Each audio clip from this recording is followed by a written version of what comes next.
Yeah, because see, this is what I don't like, this kind of stuff. Like, I don't like this. I don't like it. Or we can work together. You want to work together and get somebody out? I Don't like that yet. kind of stuff. Don't leave yet. But I don't want to be. I'm here for City and Phaedra. I'm here for them working together and being a great team. And it's interesting how Peter now thinks he's the new Dan. He's setting himself up for disaster. I don't think he's going to last long if he continues to behave the way he's behaving, unless the producers want to keep him in the game because they feel he's more sort of entertainment value than the rest of the team, because the rest of his team are just followers and he seems to be leading them. But I don't like how he's playing the game. Anyway, I digress. Hey there, thanks for stopping by. It's your girl Valerie. Welcome to my channel. If you're new here, don't forget to subscribe, share, comment, like. In this episode I'll be reviewing the Traitors USA Season 2 Episode 7.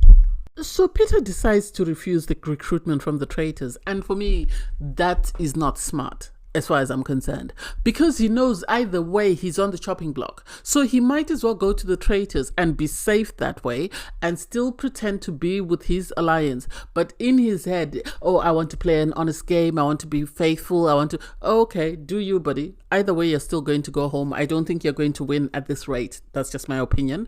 So everybody comes down to breakfast and everyone is wondering who has been killed.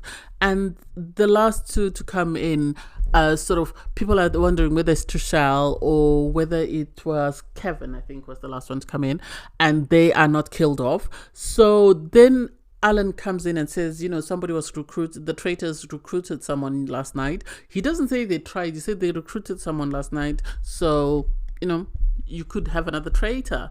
And for me, it's like, I think Peter should have behaved the same way City did when Peter outed them that he had told 3 people that he had a shield. I think immediately he should have said, yes, the Traitors tried to recruit me and I said no, so that's it. But he didn't. He wanted to keep it as a secret to go and get honor from his other, you know, posse in his little clique.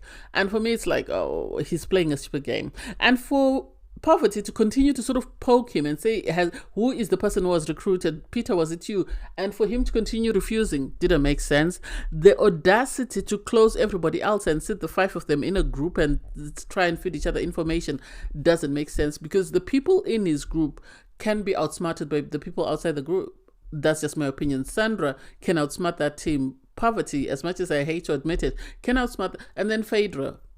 Just the 3 of them, if they put heads together and they go against that team, that faithful team, the faithful of the faithful, they will take them all out. And sadly, they don't realize that. So you have the faithful of the faithful strategizing and coming up with an idea to kill off, you know, Poverty. And then Sandra comes up with a plan to kill off Peter, because I like the way City is just, you know, going under the radar. He's not saying anything. He's just, you know, keeping quiet. And for Trichelle, given the fact that she says she trusts City the most, I don't get why she's not involving him in her clique, unless she wants him to bring information from the other side. That's the only thing I can think of, because it doesn't make sense why she would align herself with people that she's only just met and leave City she's known for years. So all the participants gather outside the castle, and Alan describes the next challenge, in which they'll be running through a forest and they'll be coming across various stations where they have to answer a question. And if you get the question correct, you get to move on to the next station. If you get it incorrect, then you're stuck, you're out of the game.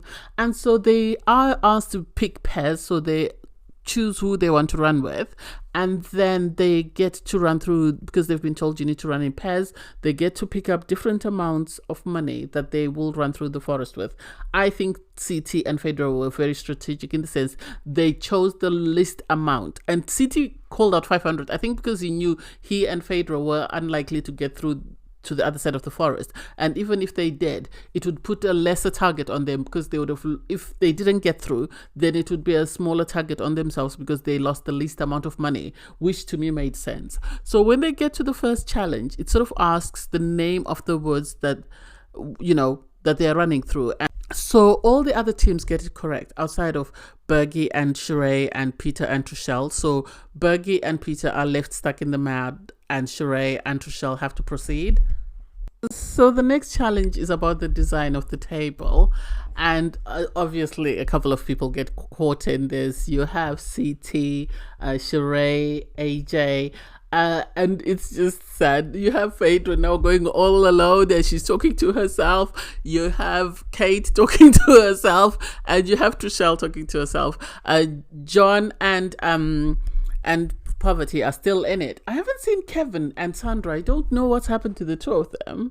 It's interesting that Kevin and Sandra and John and Poverty were the only ones to finish, because the rest of the ladies got scooped up because they couldn't remember the saying in the kitchen, and it's like, oh, that's sad.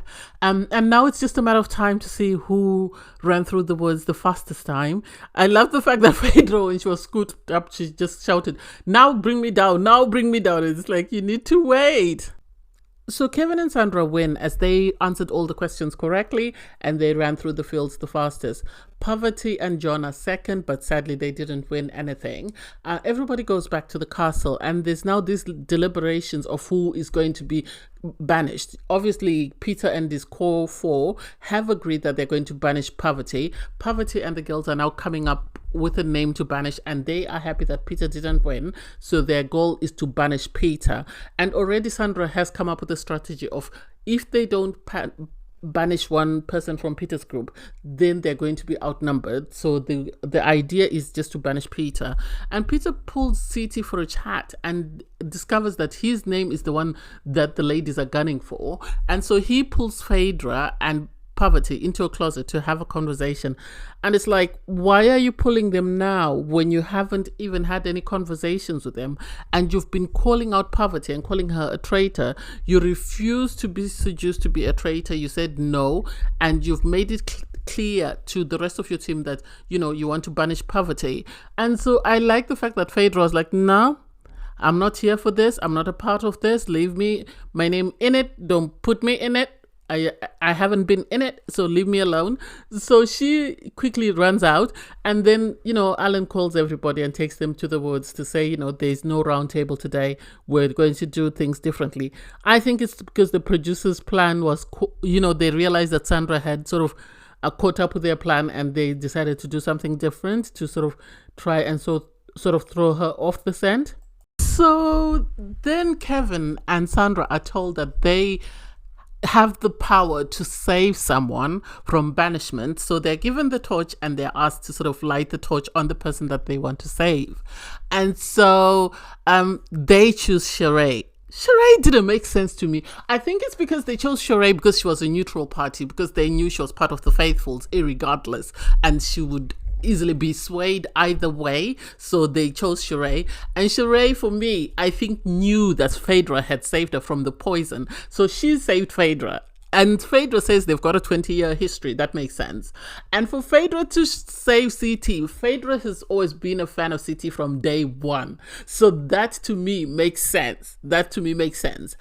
But for CT, for him to save John, that was strategic. And he owns up to it, that it was strategic. I think he thinks John is one of the traitors.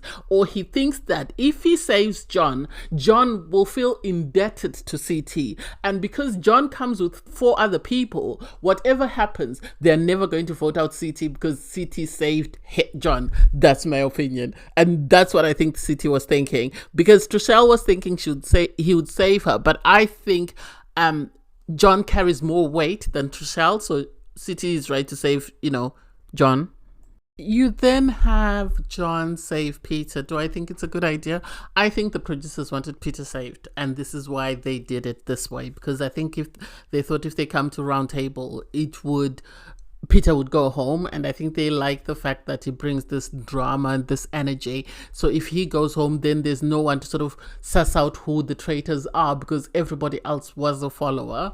So it does make sense. Obviously, Trichelle is upset because CT didn't pick her. MJ is upset that nobody picked her. She thought she had a lot more friends. She expected Sandra to pick her, and it's like, oh my God. So when they get back to the castle, you have Trichelle wanting to cry, MJ wanting to cry, and it's not that deep. It's not that deep.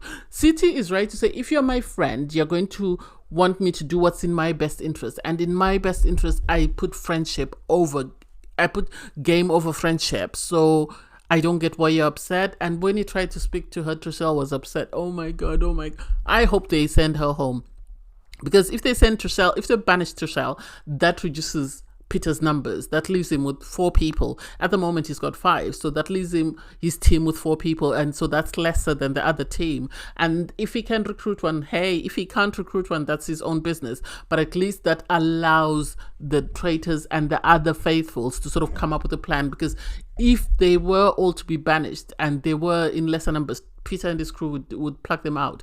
You then have Phaedra have a conversation with Poverty once they get to the crypt. And Poverty is sort of thinking, oh, Phaedra is likely to throw me under the bus. And it's like, Phaedra was never going to throw you under the bus. You started when you poisoned Ekinsu. So don't pretend like you have been innocent all along. Phaedra told the 2 of you that if you play fair, I'll play fair. But you 2 thought you could outsmart her. And this is how Dan went home. If you want to try it, here you go. Try and see how long you'll last with Phaedra. Anyway, I digress. Thanks guys for watching. Please don't forget to like, share, comment and subscribe. And click the link in my video to watch my review from episode 6. Bye guys.